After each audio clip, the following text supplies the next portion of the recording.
there is so much value in the shin box position, and we just ran through very quickly. Oh, a ton of them. Right? A ton of options for you. That's a masterclass in shin box. The older you get, the more hurt you get, the more you find all these little things that you can think about and get really, really good at.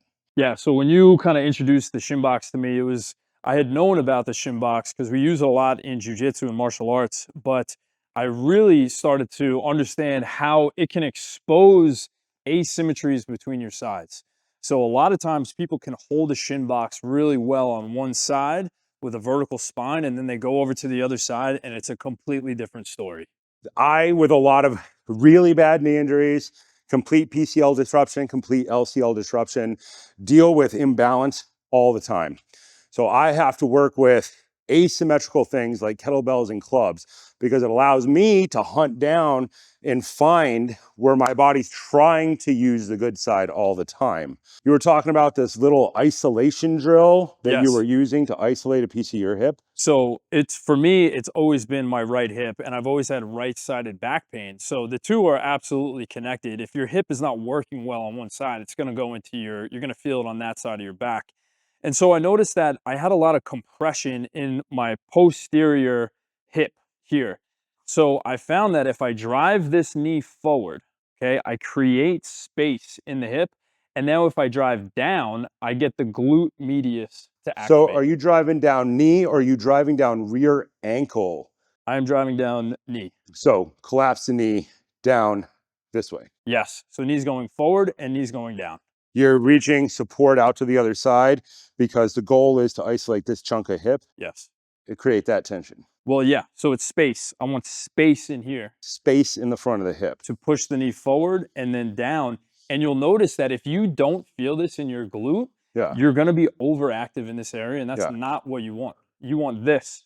So one thing that we can do is actually lift up the foot. Oh, yeah. That should. This isolation here. Yes. I don't do a lot of the foot lifting, but I do a lot of the hip driving from this position. Yeah. But maybe the thing that we need to do is take our club training just a step further. This is a Festus 15-pound order position. And just, ooh, this is going to suck. Lift and then drive. Lifting is easy without weight. Try it with weight. It's nuts. It's much harder. But you could also work stuff like this too.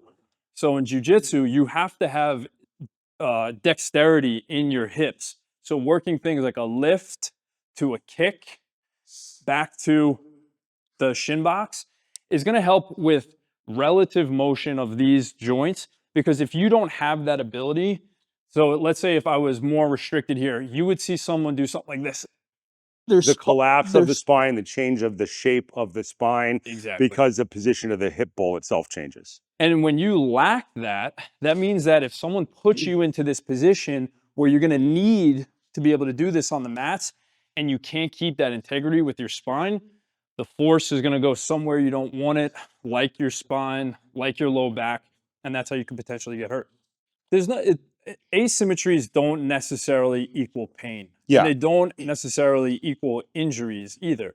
But if you think of it from an athletic perspective, you want to have, or a performance perspective, you want to have access to equally to both sides, ranges of motion to both sides, right? That's what I learned. So in martial arts, oftentimes, like in gymnastics, in judo or jiu-jitsu, you do the throwing your good side hundreds of times.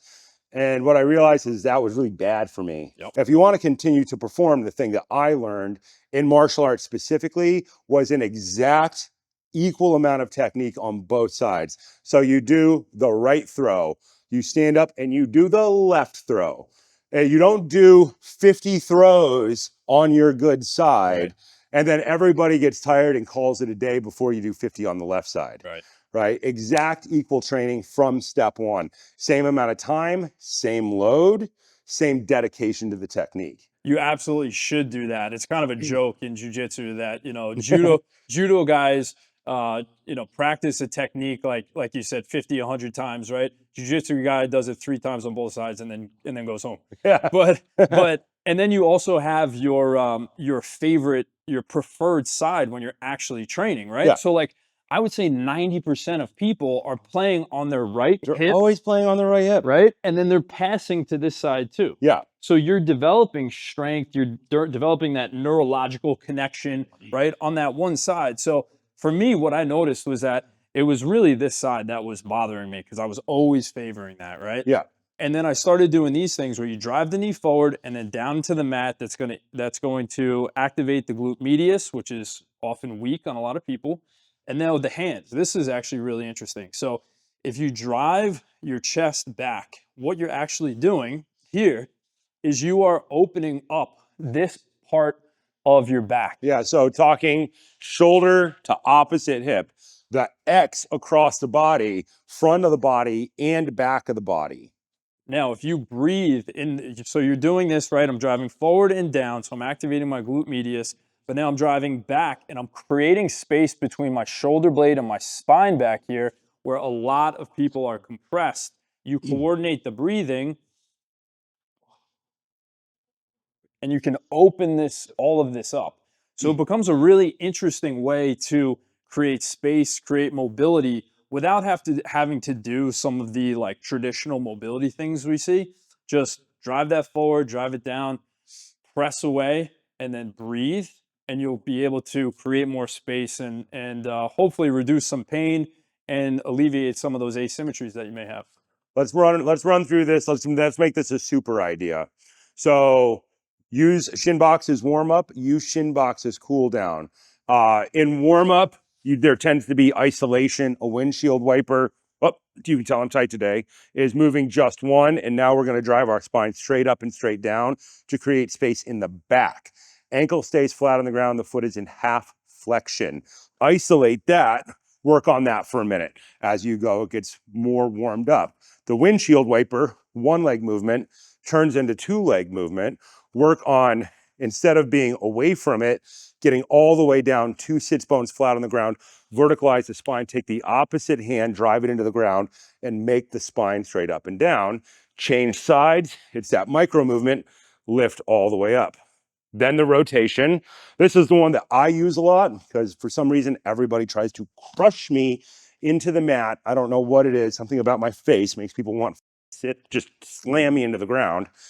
Shin box, elbow rotation, go across. Now we're creating that space in the X, shoulder to shoulder here.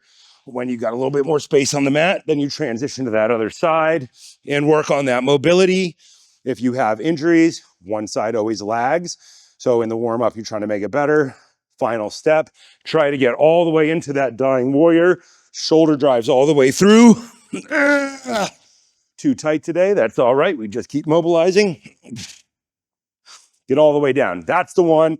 People get into that position and you always get those state wrestler guys who just want to flat pancake you in that position. So good warm up there. Then workout ideas, integrate the club, right? Integrate the club, and that becomes getting our shield cast in this position. And now the drive, which is that activation, but we should add in this. God, this is awful. Lift, isolate need, drive all the way up. Work those transitions from side to side, drive all the way up, and add in that foot lift. And then the cool down, creating your space. All right, what do you think? Here, creating your space open. Yep. When you're doing this, are you driving this hip up at the same time? No, it's really just Drive out? yes. Try to drive this knee, extend this knee as much as you can. There you go. Ooh, okay. And now as you breathe out, drive the knee down. So breathing in as you press away, breathing out as you press the knee down. Okay, so hand, inhale, leg, exhale. Correct. Pushing into the ground with this leg here. So here's the funny thing about martial arts, right? Let's use Shaolin as an example. Everything in the beginning of Shaolin is huge, right? Over time, everything gets small, right? Same thing is true of jujitsu. Big jujitsu, if you're a 90s kid, You go all the way back and you talk about Wally J small circle jujitsu, where these movements become these movements, right? They get smaller and smaller and smaller as you get better at them. The same thing is true of something like mobility drills. In the beginning, it's the big drill. Mm, And at the end, it's the small drill. yep. Just pushing and pulling in these different positions to create different intent inside the joints. There was so much value in the shin box position, and we just ran through very quickly, Oh, a ton of them. right? A ton of options for you. That's a masterclass in shin box. You don't need weights, right? And there's different options you have here. You don't even need to move. You can just use your breath here. But like you said, you start with this, then you move on to maybe a more active, right? Like you were doing windshield wipers, right? Then we load it, which we have BJJ Club Program 2, Shinbox Hip Power, which Yeah. is those movements you just showed. And then the brand new program, Kettlebell The Resilience, kettlebell one is the mean one. that's the Dying Warrior Yeah. loaded. So we're using a kettlebell overhead and loading these positions, which is really going to up your resilience. But you have to spend time in this position doing Yeah. these types of things first before you go and load something like that. Well, if you fall down a lot, right? If you do jujitsu, if you do judo, if you're barbeller, this was the only thing that ever kept me alive in barbell was shin box, because it would tell you whether or not both sides of your spine were moving the same way. If they weren't, don't go heavy that day. You can go light, but don't go heavy that day. Yep. If you go heavy, that's when one side of your back goes bop. And if you've been hit a lot, impacted a lot, you have that side of your spine. There's no way out. It's not a matter of if you get hurt, it's a matter of when you get hurt. Yeah. So your training has to get better and you have to get smarter. And that's why the old guy in jiu-jitsu is the scary guy in jiu-jitsu. If he's been doing it for 15 or 20 years and he is still on the mat, that means that he's gotten super nerdy about something, Yes. and he's going to hunt you down in some weakness and he's going to exploit the crap out of it.